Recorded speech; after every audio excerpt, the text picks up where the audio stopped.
So thank you all for being here. We want to start by actually talking about the fact that everybody is feeling euphoric right now, But unfortunately, a lot of people don't talk numbers. Like, what is keeping us excited? Are we going to be excited for the next 3 years, and then there's going to be an oversupply in everything that we do? So the reason that we sort of curated this panel was because we know all of you people are numbers people. And that will help a lot of people who are watching, or getting into the industry, vendors, providers, everybody in the hospitality industry, make better decisions. So that's the idea of this podcast or this roundtable, that people are able to take better, curated money decisions, which are based on numbers that come from all of you people. So I'll start with Suhail and Zia. If you can just give us a quick outlook on what you think the next 36 months looks like. Are we still going to be in that supply or in that euphoric zone, or within 36 months, do you think we're going to be oversupplying, the number of rooms or restaurants or whatever? So I definitely don't foresee an oversupply situation coming up, but it'll be market to market driven. There are certain markets that may see a bit of an oversupply, but India as a whole, there's no question of an oversupply in the country. It's just purely, if you look at the base that we're starting from today, okay, it's a much better base than what it was 10 years ago, 15 years ago, when the oversupply situation occurred. So with that being said, I think the potential for demand growth in India is huge. Right now, the demand growth has been fueled by domestic. We still haven't reached pre-COVID levels of international. I think once that picks up as well, you're going to have a demand that is well over the new supply coming into the market. So what, 10% over, 20% over? So it purely depends on how much international business we can get into the country. And the base over there is extremely small. Even a 10% growth is insignificant. Right. We need to hit a 50% growth per year of international travel. That's the kind of potential India has. So as a total market, 10% growth is a very comfortable number to look at least for the next 3 years. Awesome. So that means people who are building hotels right now, and they take, say, 4 or 5 years to complete, and then so they can still look at a 20, 30-year-old horizon and know that the India story is solid. Absolutely. That's the reason why so many people are building today. And you're seeing a lot of move away from traditional real estate plays to the hospitality real estate play. Moving towards commercials are moving towards hospitality. People are also moving towards mixed use, where they are looking at the first 3 floors as commercial, building hotels on top. So there's a lot of new developments happening and new models that are being worked out to fuel this development. Awesome. Yeah, over to you. Yeah, so I think long term, there is no question about the India story. And I think we're right at the beginning, if I might say. We've obviously recovered well from COVID. At that time, everyone was projecting it's the end of business travel, and everyone was wrong, because people are now traveling and people have realized the value of face-to-face interactions and personal meetings so I think that's been a good start, but it's still very, very early phase. Obviously, this industry is very cyclical, so there will be cycles, there will be ups and downs. And anyone getting into the industry right now, I think I have a simple thing that when you start building hotels, everything is looking rosy. By the time your hotel is ready and operational, that's when that's what separates the boys from the men, right? So you really need to be prepared that there will be cycles, and there will be geopolitical things impact us, local political things impact us. Industry, you have to be just strong and resilient, and I think those who continue wearing overcoming those storms, there is definitely pot at the end of the rainbow. So based on what you said, so there will be players who will have people who are listening to this podcast will be people who are able to build one hotel in one city, but based on what you're saying, having different cycles, geopolitical, internal, external politics. So do you suggest people coming in and diversifying and going to different cities, Or if not, if somebody has a budget only to build one hotel, are there like 2, 3 cities you're like, these cities like a Shirdi or whatever, they're always going to be in demand? Yeah, I guess it depends on what type of hotel you're building, what segment are you going to target, what's your overall, if you have a brand, what does that stand for, if you're going to give it to a brand to operate. So I think getting into it just thinking, oh, this is great, and there is all this media reports of hospitality, doing fantastic numbers and occupancies at all-time highs, ARRs rising, which never happened for many years in this country. So really thinking about what your target customer is, if you're going with a brand, who is the right brand fit for you, and then within that, obviously diversification always is good, but not everyone can do it. So if you have just a limited amount and you want to just dabble your toes into the water, start with the market which you understand well, because again, despite all the progress, despite all the positivity about the country, it's still an incredibly difficult place to do business in, and especially in the hospitality sector, where you're not just dealing with your own internal factors, but also the neighborhood, the kind of licensing which is required, the kind of often, political interference which tends to happen. So you are best off starting off in a market which you're strong in, where you can manage things and be prepared to go in for the long haul. It's not a business where, okay, I'll make my quick buck and I'll quit. You might get lucky, your initial years might be great, your payback period could happen very quickly, but long term, once your asset has stabilized, once you've figured out who is your customer, what is your market, it can really be a cash cow. Got it. Got it. Akshay, like a youngster getting into this, you're 30? 32. So at this point in time, you've done a couple of startups, you've raised a couple of $1 million, and now you're taking this to the next level. So you must have done some research on it, or what is your take on the next 10 years? I mean, coming from a tech background and selling tech product to this industry, I mean, in last couple of quarters, what I've seen, there's a massive shift that is happening wherein like hoteliers are now embracing technology. Earlier, it was primarily focused on distribution, which is PMS, channel manager, but now they are also understanding the importance of getting into other aspect and digitizing those touch point in the guest journey. So yeah, I mean, the way I look at it is like the future is bright, and the modern hoteliers are embracing technologies, and it's a open market, open field for everyone to get into and capitalize on it. But yeah, having said that, one thing that I've realized in this industry, coming from a again tech background, is like unlike other industries wherein you can grow at a hockey stick from the get-go once you have a product. In this, you have to spend a year and a half at least to build that understanding, rapport with the market, and then the growth starts. Right. So it's not a Right. straightforward. Or come for roundtables like this and meet everybody and fast track the process. Maybe.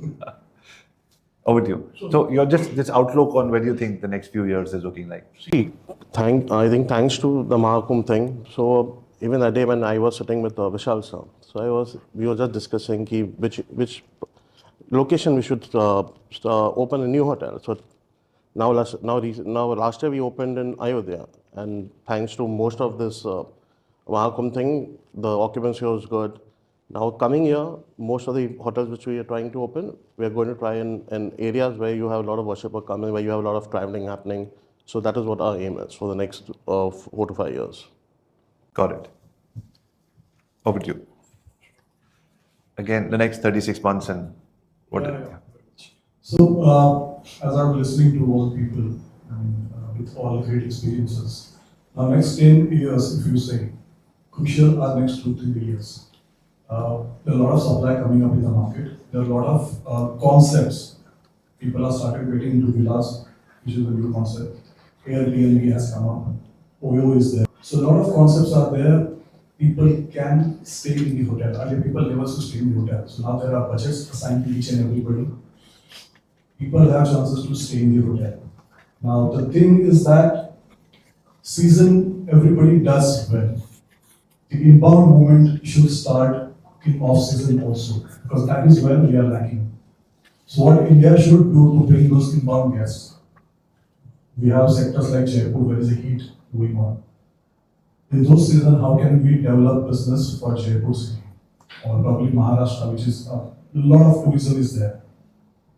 So we are planning to get those hotels, and every owner should plan where there is a demand. We need to check next 3 years what events are happening in Maharashtra, what is happening in Jaipur, what is happening in Delhi. Delhi, of course, is booming up. So hotels should be developed in such a way that next 4 or 5 years planning what events are going to happen, value is going to happen on that basis. As rightly said by him, Mahakumbh, nobody knew that Mahakumbh had so much of demand. And people really mentored money over there, the hoteliers. People But did Mahakumbh take away business from everybody else in India and just bring it to last 2 months, yes, Right. it affected. The major affection was in Goa, right? which was affected a Yeah. lot. Now, substitute that. What is the substitute? So we started getting into MICE business. So of course there was a deficiency in the FIT business, but then we captured MICE business and we were in a survival mode. The next was the weddings and the social gatherings which are happening. A lot of reunions are happening. So these are the sectors which we need to capture for our upcoming hotels, which can get a maximum business out of. Got it. I just met somebody who said that there was a small wedding which just got delayed, not cancelled, because it's अभी तो पाप धो के आए हैं यार, अभी फिर गोवा आके थोड़ी. Sunil, you're a numbers guy. You tell us. Oh, hi. So last year, it was fantastic for entire India. Of course, Mumbai was rocking. This financial year, I'm talking about 24-25, every owner, every GM, every VP wants to have a good ARR. But I don't think so that we had a fantastic ARR in this financial year. We all were struggling for that. So we start our day, week, month, and year to keeping the good ARR in mind. But finally, we land up with a good occupancy because we have to compromise. Of course, we have to give at least we have to touch our budget. You can say. Most of the hotel, any hotel, I think in India, we always budget between 6 to 10% year to year. This year, this financial year, I think we are almost touching, but compromising on the ARR part. Of course, everyone actually, including me also. About now next 36 months, or I can say next few years, I can say. So first, the responsibility of the states. The states should encourage, incentivize, or invite people from different countries. They should do some festival, something like this. Mahakumbh was a best example. I think somewhere in next month, the IFA award will take place in somewhere in Jaipur, I guess. So I must. That is an opportunity for that state, for for Jaipur.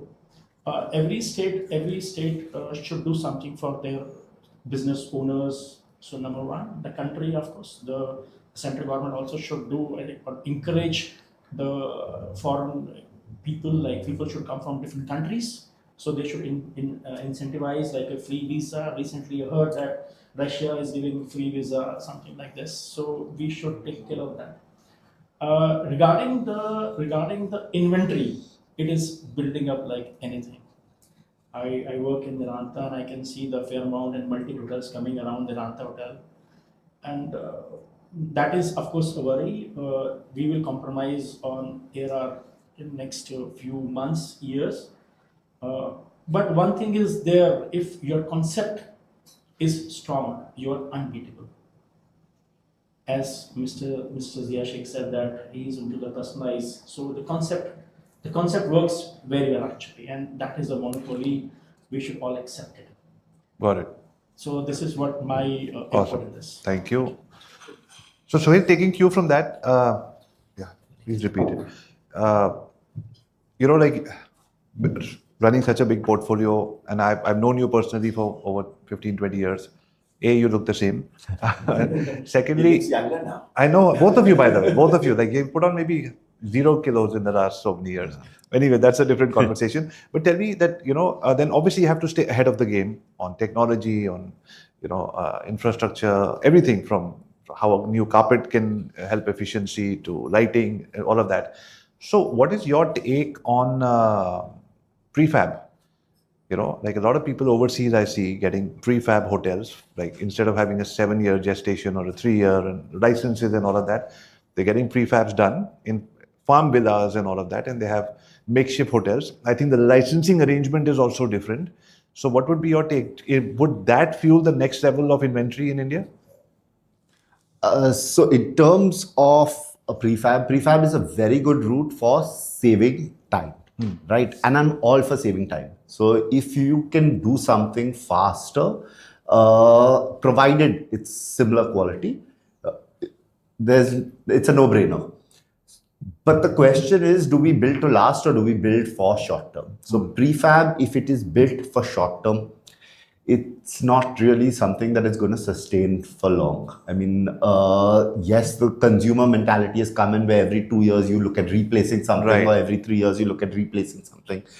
But not so much in a hotel structure. You can look at that with certain parts inside, but the structure itself should be something that's going to transition generations. Right. So that being said, you will see a lot of prefab development. The licensing, honestly, if someone is going in for temporary licensing for temporary structures, the operational licenses don't change. Okay. The construction licenses change to a certain aspect, but then those are temporary licenses and you technically have to dismantle those structures. Right. Like a CRZ in Goa. Correct. So you just So you're allowed to utilize those structures only during season time. You have to dismantle them during monsoons. Got it. As per the regulations. Right. But any other time-saving things that you guys are thinking of in your company? In terms of construction? Anything from tech to anything which you feel So that tech is going to revolutionize the way we do business in the next few years with AI. That is going to be a complete game changer. I see a lot of responses happening instant. Earlier we used to say, look at responding within 24 hours. Right. Then it came down to you have to give at least a response within 6 hours.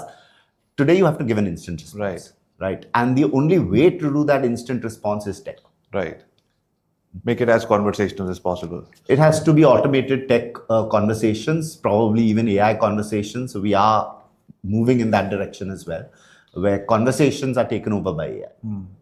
So you know what? Based on what Sunil just said, what do you think about having our, like all of you represent so many hotels in India, having our own Taylor Swift version of India and making sure that who do you think would be the next India's version of Taylor Swift? And if we don't rely on the government and we all got together and we said Bollywood or some influencers or whatever, do you think that would be the next phase? Like say 10, 15 hotel chains got together and said we sponsor these 4, 5 influencers and these are the people who are going to bring traffic, all over the country to different. Are these kind of conversations going to happen?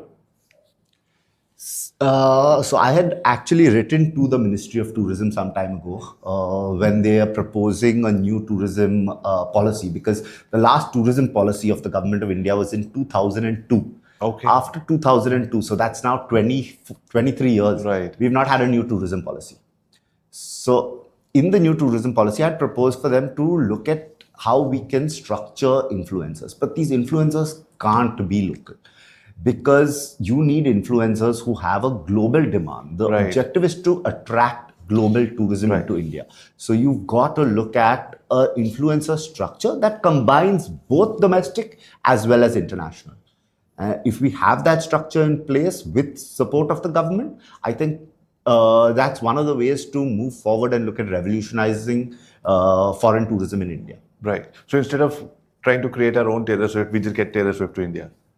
Absolutely. Okay. Yeah, your take on, so basically it's time saving. So if that's prefab or if that's AI or if that's, whatever you think is helping you save time. Yeah, so I think the biggest time saving would be to really try and simplify these multiple windows of approvals and the kind of corruption which is integral part of these things. Because the more licenses you have, this is just giving people an opportunity to make money. And in India, most of these licenses are just as not even worth the paper they're put on, because even if you do things correctly, you've got everything done, but your file will not move until certain payoffs and all are done, right? So that's the big thing, and often you go for things like prefab and you're all set, you can get things done, but your approvals don't come in time. Just completely wasted, right? So I think, again, a lot of us depend on, the government should do this, the tourism department should do that, but we should stop depending on the government on a lot of these things, because they'll move at their own pace. The industry itself has to actually take those initiatives. So any fast track moves you would suggest? I think a lot of hotels getting together in particular markets and just seeing, what can drive more demand in those markets. If new supply is coming in, how do you work together so that you don't get into price wars and undercutting? I'm not suggesting you form a cartel or anything, but just working together. So maybe make your You own can road. compete and you can cooperate. Right? So instead of waiting for the government, maybe make your own road that leads to these 7-8 villas which are outside the premises or something. Absolutely. Or maybe have pull in your online resources and have an online Goa festival for the 10 hotels maybe together, something like that. Yes. So and it's a win-win, because you might say, oh, I'm competing with this hotel or that hotel, but at the end, if you can grow the market and you can ensure that the customer which is visiting, so like you mentioned about putting up a new road, for example, leading to your property or leading to that area, if that is done together rather than depending on the government and to do that, it's going to make it a win-win for everyone. And I think that the co-opetition which we should get into, rather than thinking about, because the tourism ministry is toothless, right? They don't have any financial this thing. You have to do it on your own in India. That's my Time saving. Like you're getting in, you're 32, you're getting into the market. What are you doing to make sure that everybody saves time? And you as a company save time to get into the... All right, so I'll start with what we are doing inside within Guestara to save time. I mean, right from, for us, keeping it lean is the way to go. And we are just 7 folks right now, and the product that we have been able to build. So they're all aliens or humans or... The 7 people are able to do as much as like 20 people job. So we are using AI right from Copilot for assisting to do better, test the product itself. In fact, if you go on our website, the videos that you are seeing, those are AI generated. Right. So that's way we are able to release as much as possible, as quickly as possible. So that's internally. From an external point of view, at Guestara, it's all about efficiency for hotels, right? From engagement, like Sohail said, that conversation. So that's where our focus is to bring that latency or the time to response down to seconds. So we have something that we are already doing with other features like upselling. Again, instead of depending on human, which renders to inconsistency most of the time, Right. that is where the AI comes as a co-pilot to assist the front end that, hey, for this particular case, this is the ideal upsell. And again, around reviews, around payments also, we are coming up with a couple of products which are more driven and focused to drive more efficiency for hotels, right from reducing chargebacks and collection of payments. I was speaking to one of the group last week. They had a team of about 12 people who were just calling and collecting payments for booking.com. Right. And we are now replacing all of them with a single system. So yeah, coming from outside again, I think the way we look at Guestara is none of us are hoteliers. So the way we look at things is from a first principle perspective. Yeah. And that's where you can call it naive hotel. We come up with a normal solution and then work with hoteliers to make it fit for a hotel. So yeah, there is a good amount of areas wherein we can, or AI or a tech as whole can drive efficiency. But can you, how far do you think you are from putting on your website that you work with us and we help you save 20% extra time, which relates to if you're making $10 million a year, you'll make $2 million extra with us? I can tell you, so that timer started for us in Feb. By end of April or first week of May, you will see the numbers on our website. Awesome. Yeah, because I thought I'm going to fox you with that question, but you already had an answer. But because that's what I think, right? Because if for a hotelier everything is numbers, if you can put numbers on your tech, then then that's awesome. So fast track around that. So in regards to AI, I think it's always taken over everything. So if you see in currently what we are doing in each and everything, even in the accounts part of it and the website part of it, AI is taken over. Even like if I have a chatbot there, AI is answering the chatbot, but there is a personalized touch somewhere needed. But like 50% AI is taken over. In regards to my accounts department, there are chatbots there, which is taking care of everything. Yeah. And in regards to tourism, what I have seen, I have a hotel. We have a hotel in Dapodi. So we requested the government, why don't you do a festival like now? Normally Nasik does this festival of Sula wines. So in Konkan, there is so much to see. There are so beautiful temples, there are beautiful beaches, but there is nothing the government is doing. So we have requested the government, you have to come up with something. It can be a food festival, it can be like normally there are some places where, I think Dadar you have this mango festival. So that's how I think where you see the tourism will increase in that manner and in particular states. And in our way, like for example, I have a hotel in Bhubaneswar. So there are so many type of sports happening.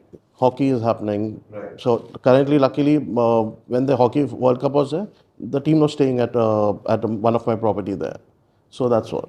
Awesome. So, just on that note, before going further on this, just on that note, I just wanted to share, like, for example, I think one of the biggest phenomena that we saw last year, we spent close to, on an average, 20 lakh rupees a day for our clients on paid ads, so about 6 crores a month. So that data, one of the biggest things that happened, which went ignored, was Daljit Dosanjh. Like everybody knew Daljit Dosanjh, he had an itinerary, and everybody knew where he is going, and everybody was like, nobody had prepared their rates for Daljit Dosanjh. Nobody had paid campaigns for Daljit Dosanjh. He's going to do a tour again. And just to take that concert economy and put it into your paid ads, like you said, there's some festival happening. Now, these are local festivals and it's so easy to know what's happening. Now, what happens is that for most hoteliers and hotel owners, GMs, everybody who's the decision maker, we've gotten used to paying 15-20% to our OTA partners. And if you calculate that, it's a significant amount, and they work hard for the money that they get from us. But how long do you think it's going to be till we invest that money? And it's still going to be less than 20%. But how is it going to be? How long before hoteliers start investing the same amount of money? For example, if you spend $1 million in Booking.com or other commissions, how long before we spend $1 million to get that? Just that reverse. How much? How do you think that? When do you think that's going to happen? Or is that going to happen? Now everybody's habitat of the OTAs, because quick bookings you get, quick business you get. A lot of people are not seeing the use of brand website. Very less amount of money to pay, and that's your own website which you need to market. Right. The technology has gone ahead that now we can also give that website to the corporates. You can download the rates, negotiate the rate, and the corporate can book directly to the website. Right. And I'm very sure, Akshay, very soon, I'm sure we'll be able to see my face and see what rate to give me. Your website, your booking engine will tell me a different rate, or my wife a different rate. Yeah. So how long do you think will that shift when you can go to the owner and say, you give me 5 crores ahead of time to invest and I'll give you the same revenue that you get from OTAs? See, how strongly you convince and show the figures is the priority, because the ROI plays a vital role. Sure. Because today, the owner sees the bigger picture. Yeah. From OTA, I'm getting 1 CR, 2 CRs. The same thing, if you minus the commissions, the amount gets very low. Right. No, assuming everything is the same, when do you think that this will shift? So, Vijit, I think what is very important here is cost of distribution. I think we have to factor whatever we are spending as part of cost of distribution, right? And the key is cost of distribution. If we're able to bring that cost of distribution down as an assured form, then I think people will not be hesitant at all to spend. Right. right? So that is the big challenge. Even if you land up spending the same amount of money as you are paying as commissions, what is your assurance that that cost of distribution is going to come down, Right. and you're going to get the same amount of volume that you were getting from them? Sure. The channel is to shift business direct. There are a lot of ways to do that without incurring a huge cost of distribution. And we see that with some of the large international players. They're able to bring in the customer without incurring that huge cost of distribution through a strong loyalty network, through strong brand recollection. That's what's totally driving business into hotels today. Right. Yeah. So is it more on, based on all of your experiences, is it more on, what I'm seeing is it's more on, when somebody says what wins if everything else is equal, I say the creative is the variable for success. Like a creative is, like I said, it could be the Jit Dosanjh or a Taylor Swift or somebody, and a creative around that when they're coming and all of that, it makes it different from a generic OTA. Now, will hotels go that route one day to say, fine, this was 5 crores I spent on my OTAs last year. I'm going to spend 2.5 crores, build my own team, creative, everything, and be able to compete with that level of revenue, or we're far away from that? So I don't know whether consumer is looking for the creative for confirming. Okay. I think the first aspect that really comes in with the consumer is your response Price. time. Response time. Okay. So if you're able to convert that consumer faster than an OTA, then you've got a chance. That is the biggest issue right now. Okay. Whether we're able to convert a consumer faster than an OTA. So I have a follow-up question to this. So a faster conversion, does it happen on a booking engine, on a phone call, or on an email? Like in your experience, is it a phone call? Because I've seen a lot of times you want a refund, or you're like, I've got a senior citizen mother, she doesn't want a room on the first floor. There are many things an OTA is not able to convert fast. So in that case, does a hotel phone number or reservation become faster? Absolutely. But the key is to be able to make it faster. If there's a way that we can, make conversation faster and more personalized, then you've got an opportunity to convert OTA business to direct to you. Right. That is the key. If someone has a booking to make and has a query, okay, they're going to look at the rate on OTA. Rate will play a factor when they're booking on an OTA versus if they're coming direct also. You can offer the same rate. Right. Right. The question is, how quickly do you respond versus how quickly an OTA is responding? Right. So this The now assurance AI will help. for a response is much faster with the hotel directly, provided you're able to turn around that query instantly. So speed. Speed. Okay. Just one thing, sorry, I'll come in here. So I think rather than viewing OTAs as competition and trying to, win that game and doing it through your own website, fundamentally, I actually don't agree with that approach, because OTAs give a lot of choice to the customer. Going to a particular location, you just put that specific micro market and you will get a lot of choice, as compared to, you'll never be able to do that, because you might have 1 or 2 hotels in that area, while an OTA might put 40 hotels in that area, right? So the discovery process, the OTA process are the best position to enable a customer to get there. What can you do to grab a part of that market is that your repeat customers, your group bookings, your regular travelers, they should not be going again and again to an OTA to book. If a guest is staying at your hotel, and he or she should not be booking the extension of their stay on an OTA. So the unit head of the hotel, are hoteliers building incentives or something on their SOP to say the second guest has to come without the 18%? So that needs to be done, and it's primarily actually, again, it depends on how the hotels are structured in terms of who takes the reservations, who does the upselling, cross-selling. A lot of the time you actually have to incentivize your frontline staff, right? Your front office team, that when guests are checking in, at that time, try and figure out, is their trip going to get extended, and offer them that, we can do it much, much better. Another thing is that, like you mentioned, with OTAs, the time frame of booking process is easy. It's quick, it's efficient. But if you want to make any changes, if you have some special requests, that's where the hotels can come in and add that value and try and convert their customers. So next time they think about, they say, I don't need to. Especially if they become comfortable with your property, and they know which property they want to go to, then they should not be booking on an OTA. They should be coming direct to you. I was speaking to Mr. Kachru, I believe, from Imperial, and he said, my hotel is run by all the people who've been working with me for more than 15, 20 years because the guests come for their personalized service. Sunil, back to you. First, we should not go against the OTA. It's all about the acquisition cost, customer acquisition cost. Standard hotels might not spend as the OTA is spending money to buy the customer acquisition cost. Most of the hotel, I think OTA is very easy. Just plug and play, and next day you have the business coming up, and you're having at least some occupancy to start with. So for every fresher of a new hotel, I think OTA is the first couple of years. I think they can do it, and every hotel has a sales and marketing and multiple source of business they have. When the customers, a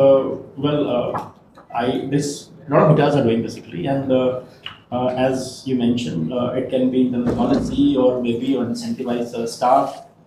I have seen in many hotels, once there is a reception and the right hand side checking counters, and they mention that give us a chance to book on your next booking, and we will give you the better rate. And whenever and the guest, of course, he feels if I say money, why not? And he's directly connecting to the hotel. But there are a lot of guests, they don't prefer OTA, they like to have directly to the hotels only. Reason being, this is happening, of course, this is AI world. There are a lot of fake pictures, they talk about the room sizes, difference as they have in the reality. So there are customers, they don't go through OTA, they book direct only.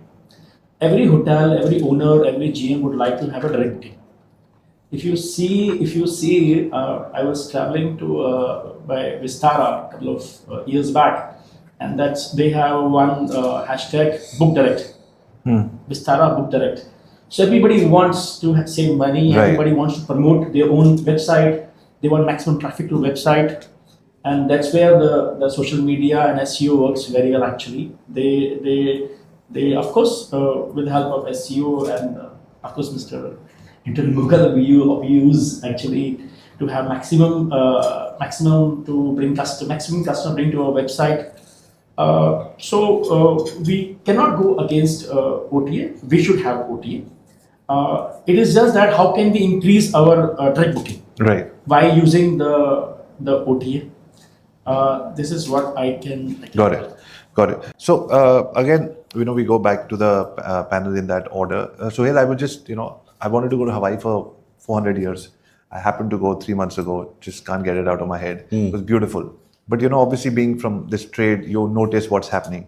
So we were there for a week, and then we were supposed to go to, from Honolulu to Hawaii, to Maui. But they upgraded us. And they gave us the kind of meals that we wanted. And they gave us the room view, all of those things, which were not available on booking.com. And I think this was the Westin. And so I'm sure all of you people have experienced hotels keeping some offers to themselves to see where there's an opportunity to Convert direct. Yeah, do you think that's going to pick up, and is that already happening? So actually, if you look at it, what is it that chains are converting direct? Westin is a very, very good example because right now, industry-wide, Marriott is the best at converting direct. Right. Okay, they convert, I think, close to 35% of their business direct to website versus OTAs. So the way they've been able to do that is what really needs to be studied. It's not by giving discounts. It's not by spending huge bombs in terms of advertising to get people direct. It's creating that loyalty bit where people will come in and creating that little difference and a quick response where if someone books with you directly, they get this additional benefit. Right. And that has been, so the entire advertising and the entire marketing that they directed was to communicate that message that if you book direct, you will get more. Right. Versus if you book through an OTA. And As a result, they've been able to bring down their cost of distribution drastically. Sure. Right? That's what the focus should be. How do we look at focusing the message to tell consumers that if you book direct, you will get more, and at the end, you'll end up saving your cost of distribution. But but in terms of Marriott, is it fair to assume that a Marriott customer may not necessarily be only price sensitive, and when you're saying more, it could be more options, not necessarily lower price. Absolutely. More is not lesser price. Right. More is more benefit. Right. Okay, because they look at it in terms of total benefit. Sure. For Marriott, the benefit is may not be an upgrade. It may not be a view room. Right. It's just the points, effectively, that acts as a benefit, because Right. they don't give you the points if you stay through an OTA. Right. Right. Exactly. So that's a huge benefit in itself. Right. That recognition when you walk into a Marriott that, I am a Bonvoy customer. Correct. It allows you to say, I'll go direct to Marriott. And smaller things like if you're a family of 4, why don't you check out at 3 or 4 instead of 12, which is unheard of in places like North America. They want you to check out 10 a.m. sometimes. Just that was like, forget it. We're not going to Maui. We're staying here for another few days. Yeah. And only after 2 days, we said, how much have they charged us? Because the whole benefit, like you said, was so now with AI, we'll be able to figure out what are the benefits that people are looking for. And one of the things that I saw, as we were doing our research to how people are saving time is data being such an important part, but data, I think, is the best kept secret. Everybody's got data just locked in. They just don't even open it. And recently, I've got a sweet tooth and I'm trying to, replace my having a midnight pastry with, maybe some protein shake and all of that. So I think it was the Radisson in Delhi, one of these hotels, where they had this humongous data. And if that data is fed with, say, Abhijit Arya checking in and he has a sweet tooth, and around 12 o'clock his eyes just open up and he leaves his bed, sleepwalks into the fridge and he has to take out something. And putting a fridge outside or a restaurant which is open for a food snack or a midnight. If you know more about your customer preferences, they're staying with you for 24 hours. You've just taken a check-in amount, but there's something or the other that they want 24 hours. You just don't know so much about them. You're asking them, but you're not using it to market. Right now, paid ads, which I think is the best thing outside of, when people say, what's the best investment? Is it gold, mutual funds, crypto? I say, I think it's paid ads because it gives multiple returns. But paid ads is to be able to understand a customer avatar, their pain points, their prerequisites, and advertise to them. But I think what Akshay, you'll be able to solve, and what the things that we've been talking about is how do we run those campaigns to people staying inside our hotels? Like, if you're staying inside our hotels, what do we know about you? Like, do you want to go to the gym? Do you want access to the gym at 4 o'clock in the morning? Is that another $30 revenue for the hotel? Is there a specific kind of a meal that you want? Is there, I don't know, some kind of a yoga session that you want specifically curated for you? So those things, those personalized offers, and I think you're already doing that because your chain is like that. But just last question on this note to Suhail before we come back to everybody on the panel is, are hotels, because you have such a big portfolio, are hotels looking at personalization, or they don't have time right now? They just want to make sure that their EMI is met, everything is taken care of, and then personalization is a 5% discussion that happens once a year? Or are people actually getting into? So the honest fact is active personalization isn't done. Right. Okay. And the reason for it is because we're still a mass market product. Sure. Right. And when you're a mass market product, you try and build things for everyone rather than building uniquely for each. So India is a mass market. India is a mass market product. So even our luxury hotels here, the amount of personalization that is done isn't huge. Right. There are steps in that direction. You will go onto people's social media, pull their photos, put it in their room, put a little welcome kit kind of a thing, create that little bit of personalization. But the true personalization of really understanding what they like, what they don't like, converting in that bracket isn't structured. Right. It's done more in the whims and fancies. You have a good front office manager, you have a good general manager, you have a good activities manager, good this, they will do it. Right. It isn't structured to become part of a system. So if I like to sleep on the right side of the bed, and next time I come and my right side of the bed is laid out, that itself is a great experience. So Zia, when it comes to personalization, and because that's where the extra money is, right? Because I'll come back again, because this is where you get me, and I don't. So I was explaining to somebody the other day, what is the definition of home? I said home is where after a long end of the long day, I don't feel like talking, and I just walk in and I go, my shorts and my t-shirt or my kurta pajama are there. My chai, the way I want it, is there. When I put on the TV, it's my last channel, which my yesterday's cricket game half seen or whatever. That's home. So if a hotel is able to personalize to that extent now with AI and everything, is there more money and are people working towards that? Yes, and I think the real benefit which we will get from AI is actually on personalization, because the vast amount of data which is being captured, the multiple touch points which are happening of every guest staying in your hotel.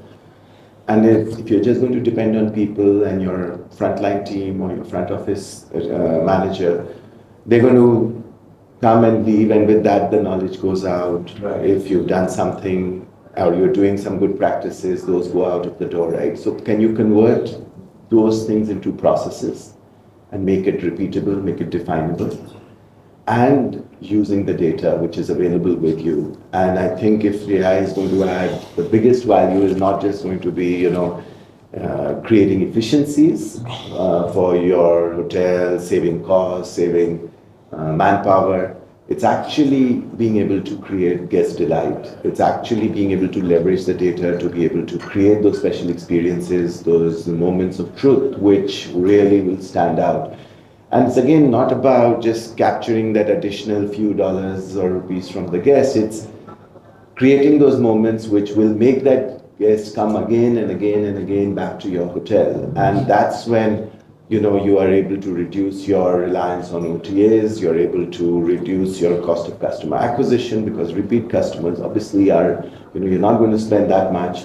So are we there yet? I don't think so at all. Will we get there? I think a lot depends on how quickly the AI space develops, and it is changing. Within 2 years, it's gone from no one knew about it to being very pervasive. But it's also, I think, going to be dependent a lot on how tech savvy the hoteliers themselves are. I think this has been a very traditional industry. It's always been lagging behind in a lot of practices which other industries are far quicker in grasping. And we tend to be married to the old ways. And there's a lot of, I think, groupthink. There's a lot of tunnel vision in the hospitality space, because who comes to hotels? So who are the hoteliers, right? So you go through your hotel schools and you're taught about the different operational departments. And so you're basically just focusing on specific elements of hospitality. Right. And you need people like you coming from outside the industry, like Ritesh, right? Who will come and say, why is it being done this way? Why can't it be done in a different way? So you need to have people, and that's where I think a lot of the innovation will happen, because expecting it to happen from within the industry, embracing those technologies, thinking outside what has been taught to you during your education and during, 8, 10, 12, 15 years as you've grown up within that industry, but listening to your general manager and your HODs, you get ingrained in a particular way of thinking, right. And then you cannot think outside that. So you will need, I think a lot of the innovation will be driven by people who are coming from outside the industry, who bring some practices.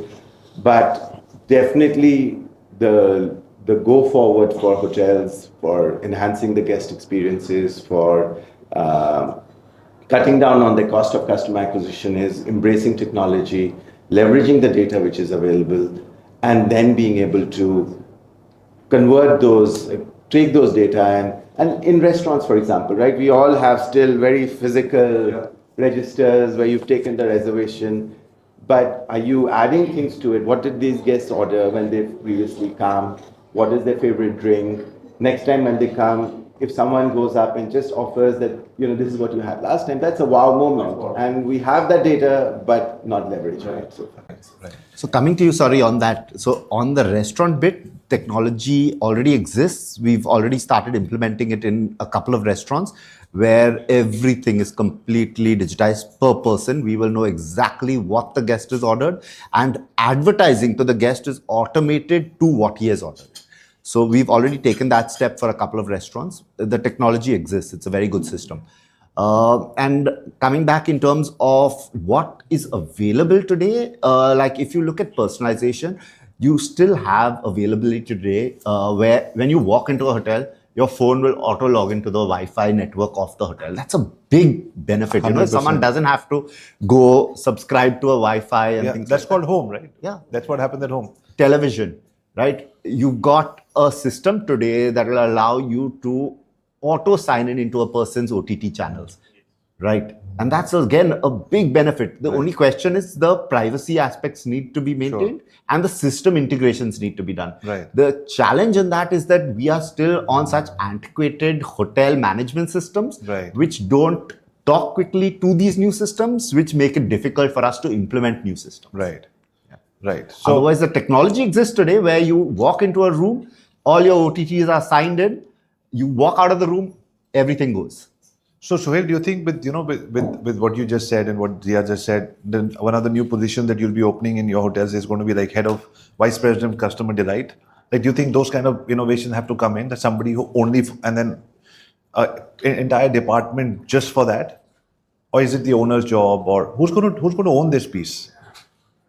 No, it can't be left to the owners. It has to be driven through the brand. Driven through the Driven through the brand. driven through the brand. Yes. Okay. Now, I wanted to talk about community, and anybody can jump in. Now, we're not going to go circle, anybody can jump into this. So, I think it was Ritesh who I was having a conversation with. One of the things, every time, I mean, I'm from Delhi, but I come to Bombay 400 times a year. And we all, like, so many cities are our second homes in India and internationally.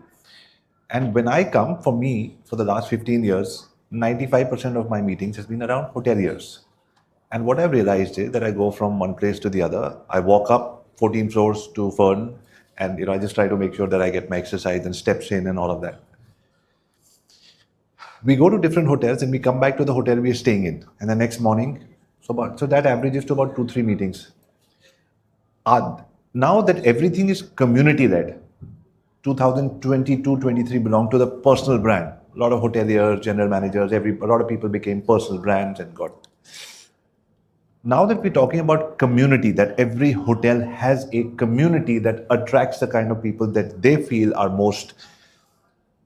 Will there be a time, or have you started thinking about, as hoteliers, about a time where, for example, if I have to check into this hotel and I see on my app that today they have a lawyers conference in the evening, tomorrow they have a hoteliers conference.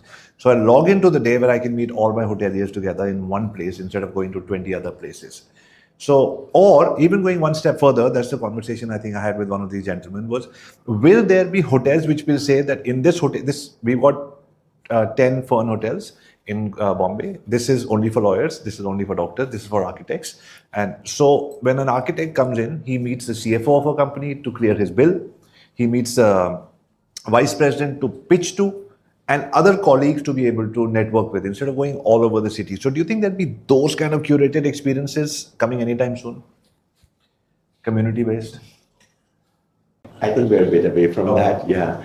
And especially, in most Indian cities, when you travel, your number one criteria is where is your work and how far do you have to commute. Because in a city like Mumbai, even though you want to meet lawyers and all of them are staying in BKC, but if a lot of your other work is in Andheri, that's where you'll be staying. Right.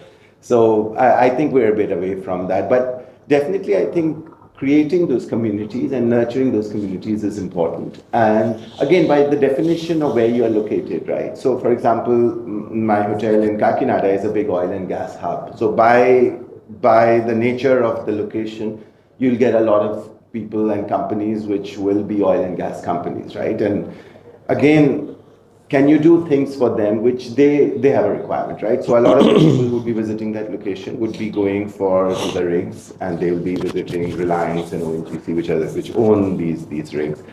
So are there services you can bundle together with that? Can you combine the people who are staying, and if 10 people going to an ONGC office, can you bring an ONGC person to your hotel? That's it. Right. So those are things which can actually be done.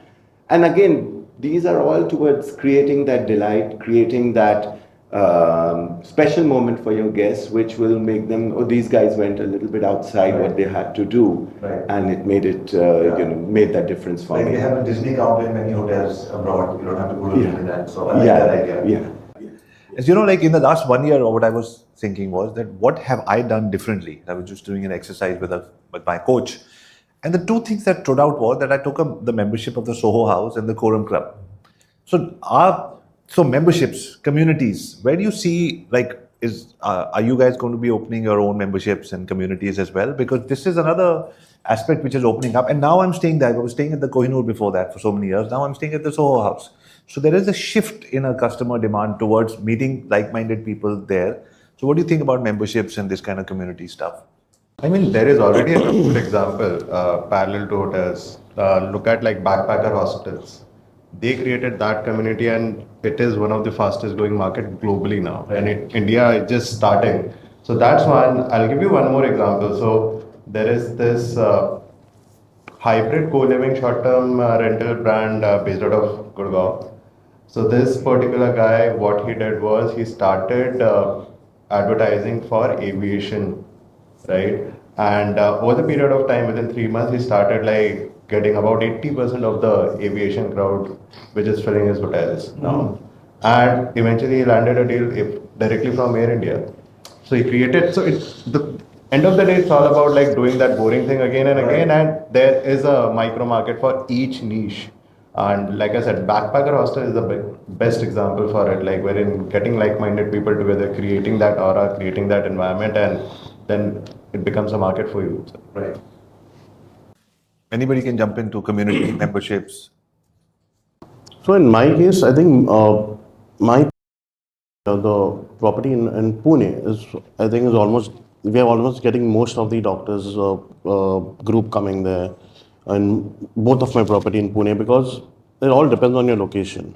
If your location has a beautiful location, you have a couple of activities for them. It all depends on that. Same thing in my property at Konark. It's on the beach side. You have a beautiful location, and if you see, everyone is done with closed areas. Right. You see most of the conference happening in open areas. Plus, if you have a personalized, if you have a spa, you have Ayurvedic treatment. So that's all depends on that. And now I think the most of the conferences are going into that way.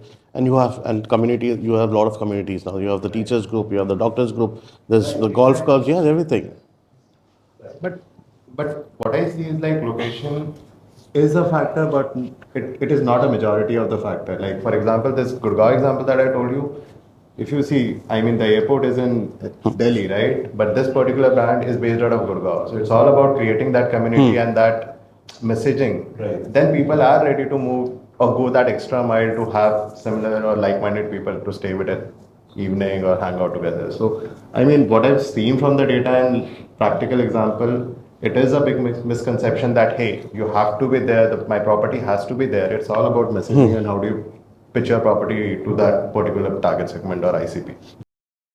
So what do you guys think about location? That's a good point. Yeah, And I think on the podcast when we edit, whenever we come to you, we're going to put hashtag outsider. So he's challenging the location. He's like, you don't need location for hotels, not just location. Not just. Understand now. We have a hotel in Goa, which is near to the airport. Now, at present, we are 20 to 25% occupancies of airlines. Now, once the Damboli airport gets shut and the complete things get shifted to Mopa, so probably our hotel will become 50-55% airline hotel. So why? Because 15 minutes away from the airport, the only hotel. Yeah. So it's an My hotel came first and the airport came later, right? Yeah. So on his location bit, I don't agree at all. I think the location, Love it. even Now in the debate is Gurgaon, happening. the location even in Gurgaon of that hotel is doing business purely because all the airline offices are there. You know, Air India, my wife works with Air India. I know the fact that they're using it is because of location. I mean, see, I'll give you another example. In Bombay, so there is a group who is it's a short-term rental group, which is very concentrated in Bandra. He's doing most of the business from Navi Mumbai. So, I mean, this is something even I was surprised with when I saw the data. and I can share the report with But there will always be a reason why that person is choosing that location. It could either be the price is driving the location, or it could be that the convenience is driving the location. There has to be a factor for that location. Those are two, but at the same time, it's all about there is another factor which people are missing out is, hey, where can I find like-minded people when I go in the evening and have to spend like a couple of hours? And people, especially the new age guys or the people, are ready to go that extra mile to stay. Like I said, backpacker. I mean, I'm not a backpacker guy, but recently I've stayed like 3-4 times at backpacker hostels just for that aspect. And backpackers are not located in the best of the location, but I'm ready to like negotiate with that. Ki, hey, I'll go to that place and stay there just to find like people to bounce off ideas. Yeah, community will definitely have an aspect of pulling a location, but to be able to create that location for a local community, you have to be close to that local community. And if your location isn't close to that local community, it's difficult. If you look at Grand Hyatt as an example in Mumbai, Grand Hyatt is the financial capital of Bombay. Okay, all your VC funds, your private equity guys, they're all based over there. Right. The reason for it is all the residential, all the offices of theirs are all in BKC, okay, which is very conveniently located to Grand Hyatt. So the reason it became the epicenter for it is the location. Now, if I want to try and shift that same location of moving the financial capital to Thane, okay, and telling all these guys to come and sit in Thane, it's not going to happen. The reason is they stay very far. I mean, my argument is not that location doesn't drive. I'm saying that it is a misconception that it is one of the biggest factor. It is a factor, but not the very dominant factor. If you think from a different perspective that, hey, let my messaging drive that community or is for that community, then definitely, I mean. Yeah, only location. So I had a couple of questions before we move ahead and for the audience, because the audience looks for these, easy answers. So if you were to pick up just one location and suggest to the audience, which is going to be independent hoteliers mostly, which location would you say they should open in hotel in? I know it's difficult, but anyone. Yeah, anybody? Religious tourism. Where? One location. I think Ayodhya is. Ayodhya. Okay. Same for you? No, Delhi, Aero City. Delhi, Aero City.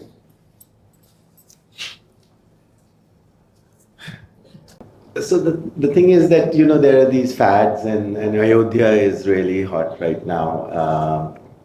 But what you will pay for the land there right now, your ROI is never going to work out. So it's actually often being able to see a little bit ahead and what trends are happening and what's going to, for example, if right now it's a lot about AI and how every industry is getting transformed and disrupted because of AI, you find locations which are hotbeds for AI, right? And you try and be in those locations because that's where a lot of the customers and the users of AI are going to be going there, right? So I think in a country as vast as India, pointing to a location is, and there are literally hundreds of locations, thousands of locations, right? And it's not just about the city, it's also about the micro location. Right. One part of the city might be doing fantastically well, and then you have another part which is struggling for business. So some basics like just follow the highway and say, this highway, there's no highway here, but there's like they're opening a highway, there's an announcement. So the highway leads to a satellite city. So that should be your next.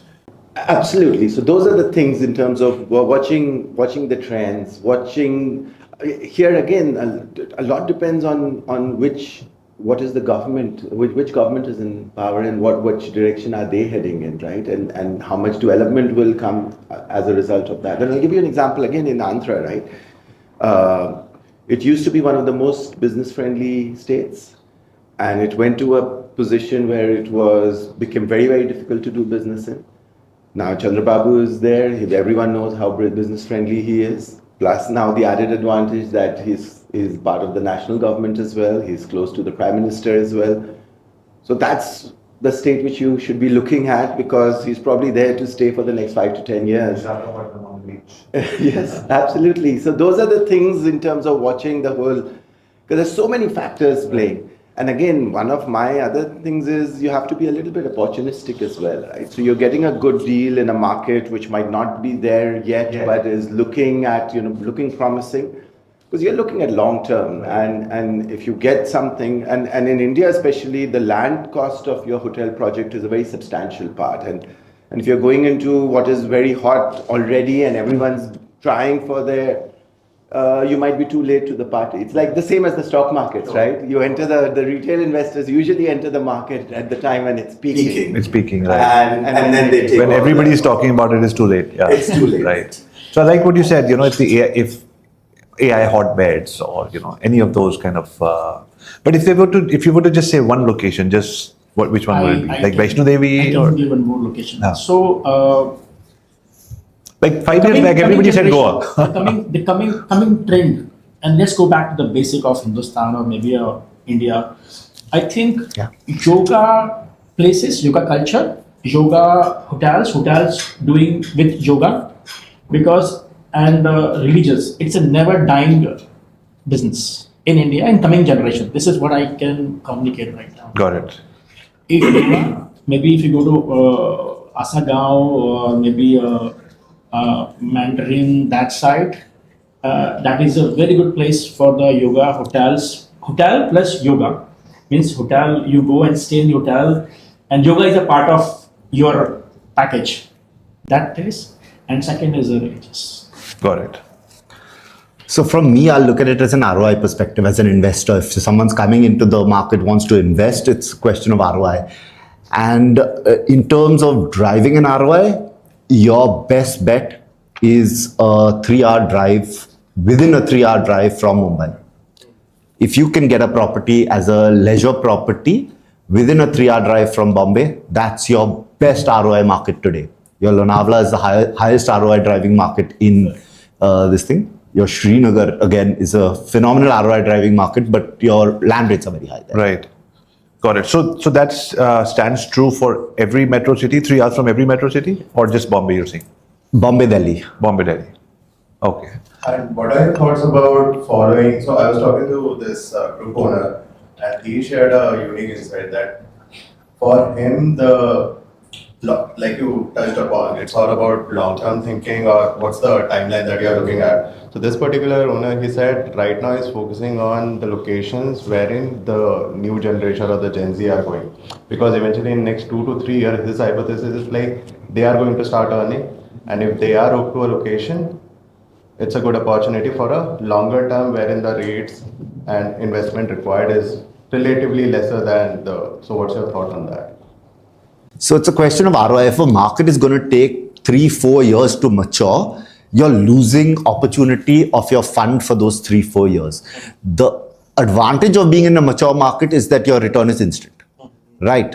So if you really want to drive true ROI, you need to get to a market that is already got some demand strength and potential for barrier for entry is low in terms of a low rate and things like that. So, which is why outside Bombay, outside Delhi, within 3 hours is your ideal destination. If you get to a destination that is going to take a long time to mature, which is further away, going to take time to mature, your ROI is going to be restricted for the first few years.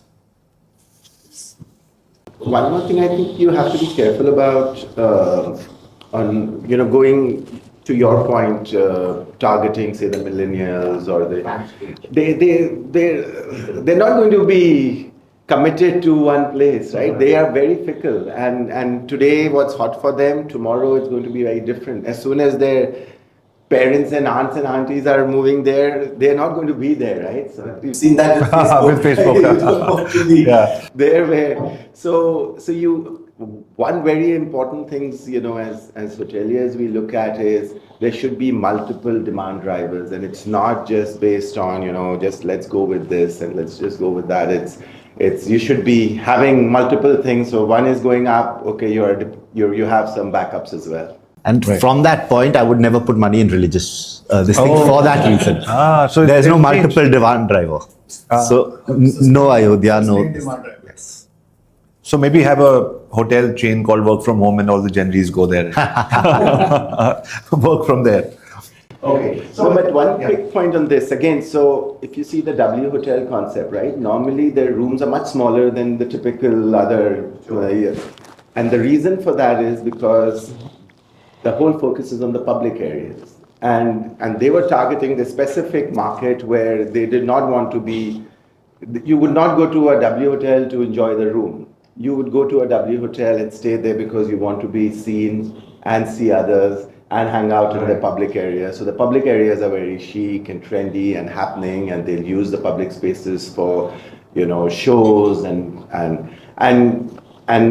that attracts a certain clientele. And again, it's really identifying who's your target market and what do they want and what kind of experiences are they seeking, and customizing your product, your location, your approach to that. Obviously, it becomes more difficult when you also want, different target segments, and how do you then play to each one of them? But still, there will always be one primary driving factor, and then you customize your product and your service and your location to that, and then you also make sure that you're not alienating the others. So striking that right balance, having that, because again, you're building an asset for a lifetime, and you need to be aware that trends will come and fads will come in and fade away, but your product is going to be there, and you should have it designed and targeted to a market which will be there with you for the long term. Right.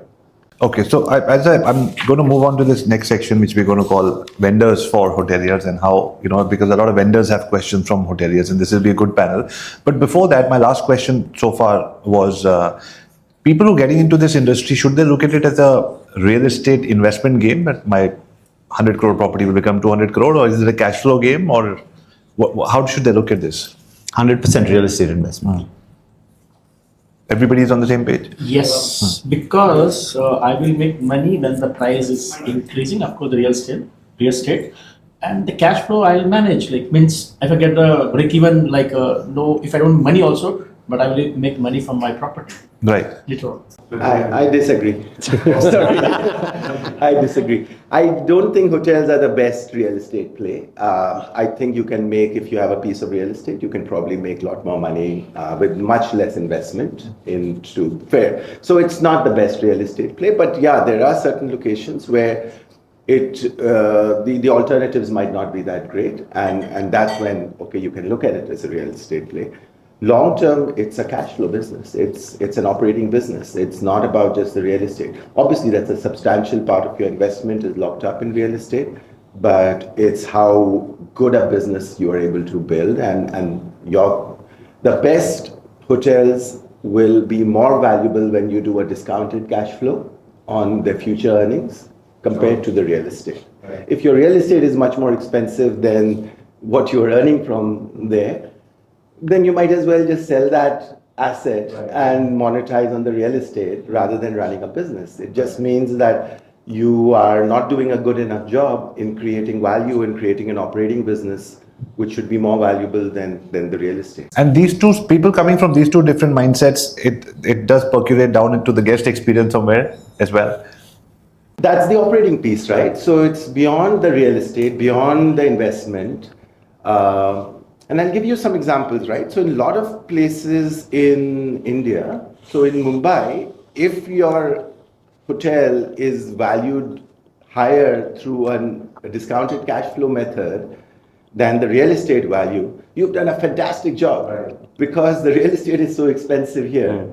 And your return on that real estate in a hotel business will often never compare to the value of the real estate. Right. And you can take the best and the most iconic properties, Taj Mahal Hotel, for example. It's invaluable, right? The property is invaluable. The hotel will never generate returns, which will compare to the value of that asset. Right. But in other markets, especially as you start going to the tier 2, tier 3 cities, I would very strongly say that your business valuation should be far, far higher than the real estate, because there the real estate cost will not be that high, and your hotel should be generating revenues and profitability and cash flows which are far more than what the real estate should be worth. Got it. And there's going to be space for independent and chain and boutique and, sort of together always because of this growing market, or will the branded hotels eat up all the smaller hotels because the cost of distribution is going to go up? Chains will take over the standalone hotels. Okay. People always now go for a brand. Right.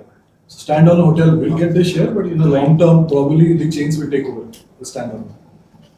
I think you should look at some of the mature markets, right? And that's what's happened, for example, in the US, where a lot of the motels used to be, they were used to be called hotels, right? So, but now all of them eventually gradually became part of, the Comfort Inns and all of those, the quality brands and all. So, when you look at a mature market, that's what's going to happen in India as well. Our challenge is that the unfragmented segment here is so huge right now. It's so huge that it will take several lifetimes before the branded hotels will actually overtake the unfragmented. Right. Sector. So we are a very long way out. Until then, there's space for everyone. I think the branded, the independent, the homestays, and some of the newer concepts which are coming in. So I think there's space right now because in an evolving, high growth, very dynamic market like India, there are opportunities across the spectrum, within the brands also, across the different segments of those brands, and this kind of, because we're still at a very, very nascent stage in this country. It's one of the oldest industries, but it was so small in terms of the size compared to the country size that we probably got several decades before you can say, there's no point in being an independent hotelier because the brands have taken over everything. There's opportunity right now for everyone, I think. Lovely. Now we'll move to the vendor section. So thank you so far. And guys, can I get all of you something to eat? No. Okay. So feel free to, munch in let's keep it as casual as possible. So vendors, it could be service providers of all kinds. When they come to you guys, what is the ideal way to break through to you? Is it like an OTA which says no upfront costs, we take a percentage of what we can do for you? Will that be the easiest way to sign up with hoteliers for every vendor watching, especially in the tech or automation or digital or any of these spaces where it's easy to prove ROI? Or are you open, or are hoteliers open to saying, hey, I'll invest because I believe in it? But because to be able to believe, you need multiple meetings, rounds, and all of that, and that sort of sometimes doesn't happen. So, what's the easiest way for somebody to break through into hotels? So, I think for us, what works best is the SaaS model, where software as a service works best. But the question is that there has to be proof of concept. We're ready to invest in something. I'm not a fan of increasing operating costs, so definitely not looking at drive business and take money kind of a scenario. But if there is a proof of concept, we're happy to go behind and invest in technology. Okay. So proof of concept. And Tony, for you? For me, I don't want to invest money on my capital. Let it be with my OPEX only. Number one. Number two, if it is foolproof and I'm sure that I'm getting the ROI which is confirmed to me, then only I can look into the capex part. Otherwise, OPEX is always good for me. Got it. And many in recent past also I have seen one guy approached to me, a laundry vendor, and he said, "Sir, you don't use money, you don't buy linen. Whatever you're doing, like if per room we can charge you, and it is not a capex, it's OPEX for you. I'm okay with this." Right. So every owner, of course, they want to save their capex. OPEX is always good. Sure. Yeah, that makes sense. That's a good example. Okay. Now, as a growing chain now, which is yet to establish as a brand, we want to develop our brand. So probably we will be investing more on the marketing. Right. Strong marketing, different vendors which can develop our brand. Once the brand develops, repeat guest comes in, good reviews can come in. So we are planning to develop our brand in investing in marketing. Got it. How should vendors get in? So similar to Sir's thing, we'll be mostly going to the invest part of it. because I think that is what we are looking at. And as a growing chain, there are many hotels. But even when you're thinking of investing, what happens is when a vendor comes, they have to present. So if every single vendor has a model where you pay as you grow, will that be faster, or it's not possible in every scenario? It's not possible, I think, in this scenario. So I think even also now, if I see most of the, I think, vendors now come with a barter deal. If you see everyone who's coming with a barter deal, sir, आप ये लो, this is what I'm going to give you. आप इस पे क्यों spend कर रहे हैं? आप उस पे spend मत करो. You get this thing. Now I recently got a vendor. He said, sir, I'll give you the whole laundry part. I'll sort everything. I'll do the bedsheet part, everything. I'm doing for a couple more hotels. So that's what I would try for doing. Akshay, I know you're on the other side, but how are you approaching hotels? I mean, still early days for us. So the way I approach this thing is like the moment there is a buy-in from a owner. I mean, I typically keep two options, which I prefer giving it to them and they are comfortable with. One is pure SaaS, and second is based on outcome. So, for example, hey, if I've closed a query, there is a X amount to it. Otherwise, there's a flat fee, and I leave it to them, and that seems to be working. But if I have to tell you from our existing portfolio of customers, SaaS is more favorable because it also gives them a visibility in terms of how much investment they are going to do in a year as compared to pay as you go. Having said that, the way I look at it is like in next 5 to 6 years, the SaaS itself is going to change. It's not going to be per seat.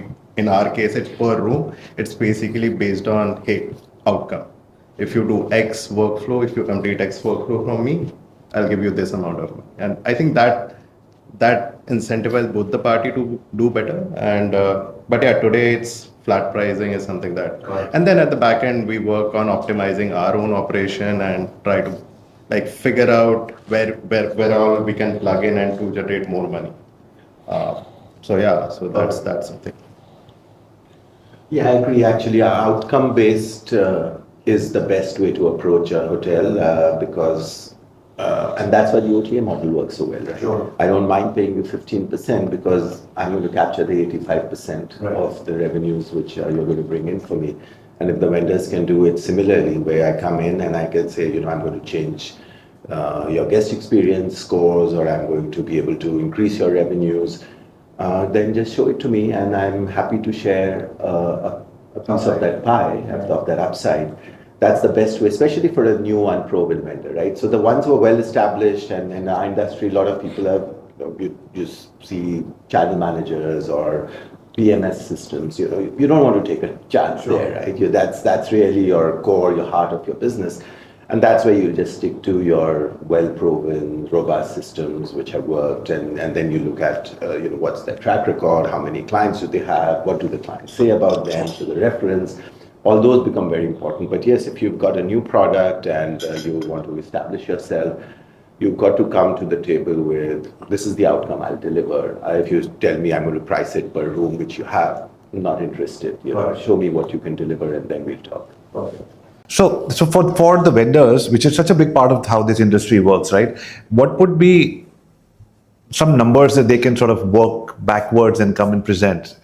Like, does every hotel have a 2% marketing cost? And then if yes, then how much is your cost for operations? And so can you give some numbers so they can reverse engineer after watching this podcast and come back and be more sort of value driven when they ask for 30 minutes of anybody's time?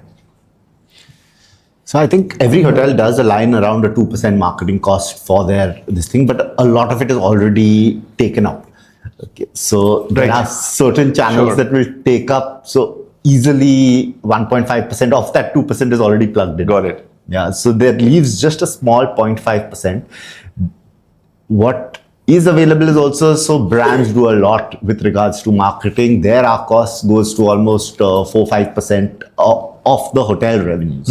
So that is additional on top of what the hotel is doing.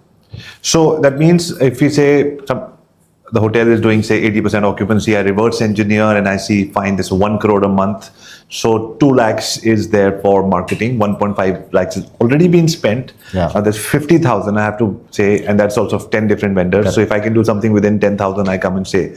So it's easier for the hotel to understand. Now this is for marketing. Yeah. Any other numbers that you can share on, say there could be vendors for tech. Where do you put that? So tech would not necessarily go into marketing cost. A lot of it is operation driven. So if it's an operation driven tech, it will go into operating costs. But then it has to be able to circumvent other operating costs, reduce other costs to be able to take the space from there. Right, got it. So is there at any point in time, Sohail, that you call it operational investment? Does it have, like you said, operational cost till the vendor or any system proves that this was an investment? But is there any time that a hotelier thinks of anything as a preemptive investment, saying, I know this is going to work out, but for now it's going to take away from my operating, or we shy away from that?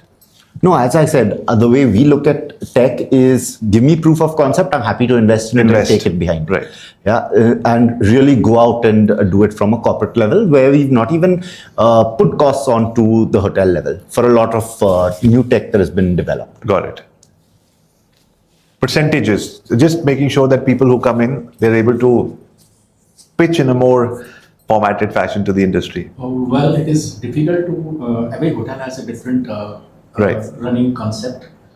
People which a lot of high F&B has a lot of different manpower cost, and rooms driven has a less manpower cost. The vendors, the costing part, I think it is difficult to share, but the marketing is almost like a 2%. We do it for now. But can that also change if it's a new hotel in a new location? You say for the first 1 year I'm doing 4%, 5%.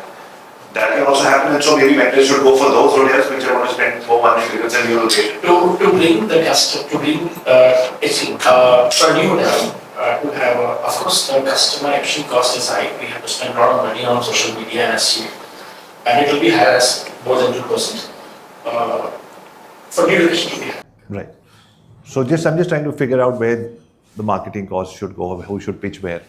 So another thing with a new hotel is there's a whole bunch of pre-opening marketing availability. Sure. Okay, which can drive a lot of business, and it's focused on how do you create the market for that hotel. So that's a large fund. That's not part of your operating percentage. Lovely. That's a large fund that is always available in a hotel when you're starting up. What do you do for marketing to build up the hotel?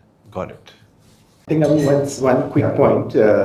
This is actually a great time to be pitching as a service provider, as a vendor to hotels, because the industry is witnessing levels of profitability we've never seen in lifetimes, right? And what numbers are these? So traditionally, if a hotel was doing 40% GOP, it would be, you're doing well, everything is well set. That might translate into EBITDA margins around 15-20%, but 40% GOP was the standard.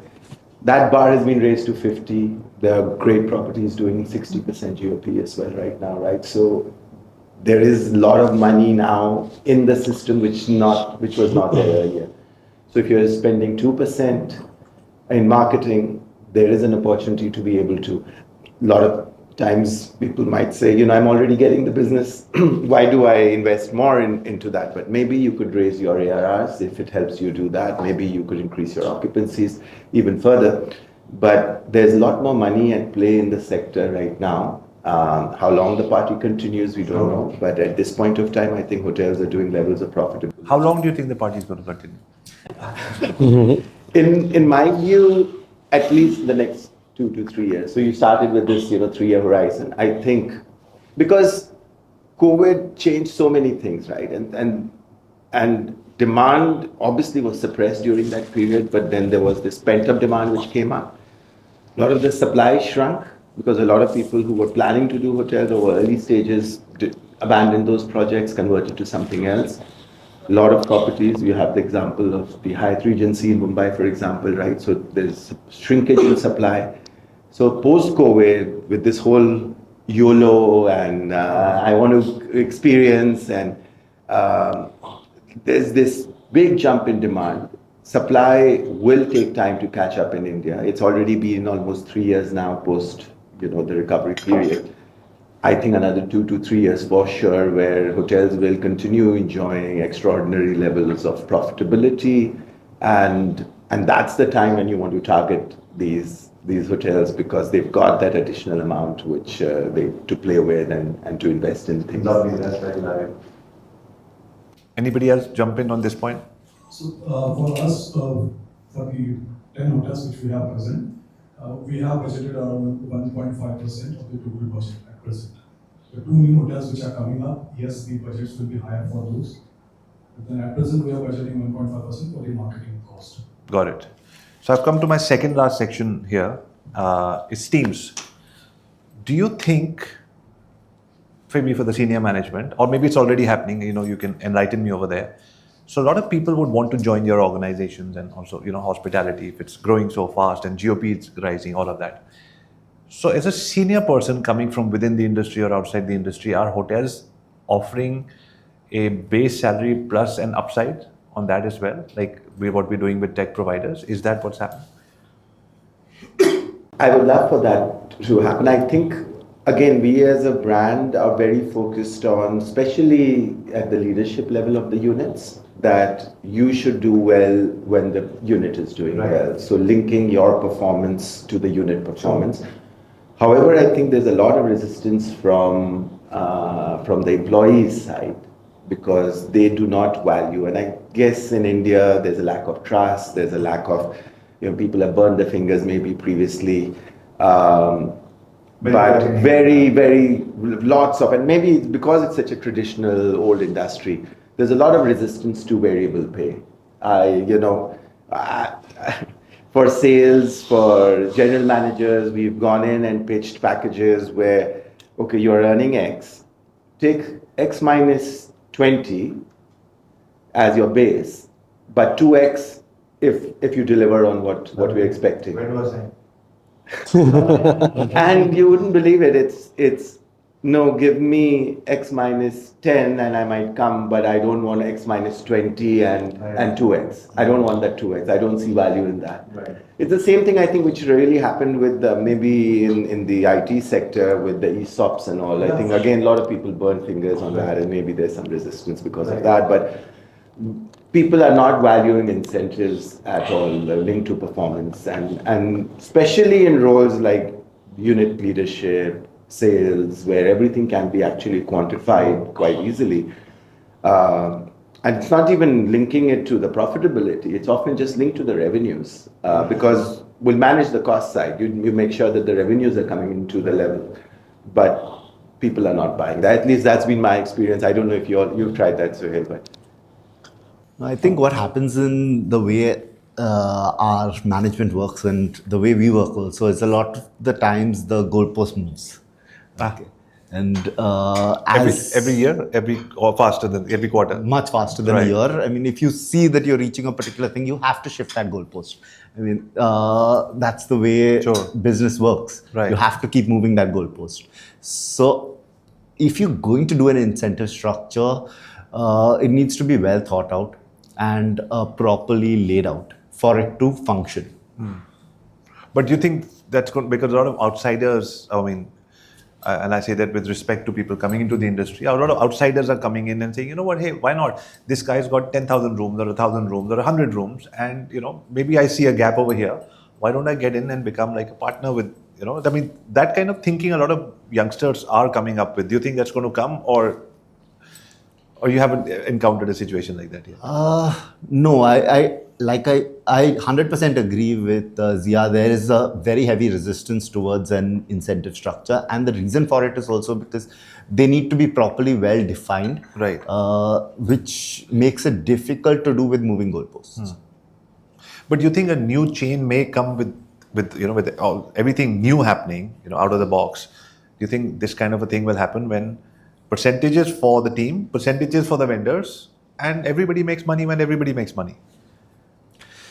So they're going to find a lot of resistance to get the team on board if they go through a structure like that.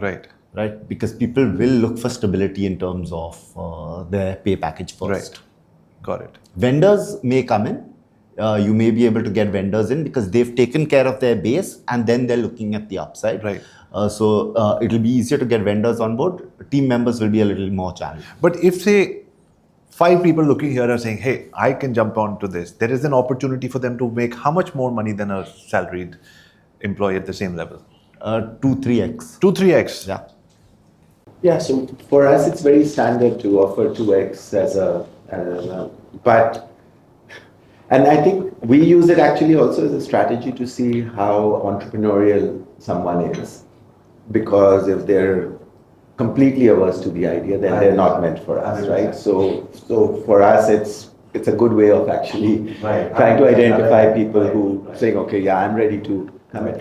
And the fact is, about this shifting goalpost thing, if someone is coming in and is being able to deliver additional value, there is no way where we would want to lose that person by denying that additional incentive. Sure. Because you've made your money, now you want that person to stick around and do more for you. You have to keep your commitment and promise to him. And that's really how I would pitch to a lot of these potential, especially at the leadership level in the units. And we've seen folks who've, I'll give you another example. So during COVID, a lot of the hotels, just to survive that period, cut packages in half, right? So we're giving 50% salaries during that period. And we did the same, but simultaneously we said, but you can actually make 100. So if you had 100, you're getting 50 now as your base salary, but you can actually make 150 depending on how well the pickup happens with the revenues. Right. And we did that with all our unit leadership. And all of them actually by 22, 23 were making 150. Nice. And that's great. And now you talk to them that, shall we move back to the base? No. Right, of course. But that's fine, because when the sector has bounced, they suffered during the period when they were just getting half the salary. But a lot of people again burned their fingers during that period. So they were promised that once we recover, we'll give you back whatever we have cut, but they did not get it back. So I think, and again in India, it's very traditional mindset. A lot of the hoteliers, senior hoteliers, tend to come from that old world, old school of thought. They've not seen this. If you are talking about the tech sector, right, they're much more, the younger profile. They're open to a lot of these structures. Right. The younger generation is far more open. And so we've also tweaked this model to try and see how can we incentivize the frontline staff. And so we do a lot of incentive structures, which are, so this negotiation does not happen with them of, take a card, make this extra. You get your base, so we match your base, but depending on how well you're doing your job, and there could be different parameters. It could be additional revenue generation. It could be guest satisfaction scores, which you are achieving. It could be mentions by guests. How many mentions are you getting in the reviews which get posted? And you get additional incentives. So it comes as a surprise, positive element in a monetary form, because that's what people value most. And then those folks get stuck to it. And then there is this great virtuous cycle where people want to do more and more and more. Right. And that's the best way actually to incentivize your junior staff to do it. So we did something similar, in the agency world. So we realized that we were not able to do it in the current unit. So we said IMH. We started a new office in Goa. We call it IMH, Indian and Moguls Hospitality. And right now we're only 8 new kids, and I call them kids, they're all under 25. They're all from outside hospitality, but they're all agency people.